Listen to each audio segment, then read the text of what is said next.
हा पेला पाण्याने अर्धा भरलेला आहे, अर्धा रिकामा आहे. यात मला समाधान आहे. माझ्या वाट्याला जे काही सुख दुःख आलेलं आहे ते मी आनंदाने स्वीकारणार.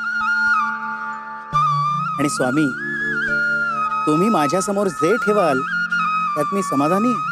कळलं का रे? आयुष्याकडे बघण्याचा आपला दृष्टिकोन असा असला तरच आयुष्य समाधानाने जगता येतं. समजलं बाळ्या? आयुष्याकडे या दृष्टिकोनातून पाहिलं तरच समाधान मिळतं. अरे आपलं आयुष्यही या पेल्यासारखंच असतं. हा पेला पहा. अरे प्रत्येकाच्या आयुष्याचा पेला हा सुखाने अर्धा भरलेला असतो, अर्धा रिकामा. पेला अर्धा भरलाय याचा अर्थ मनुष्य सुखी आहे.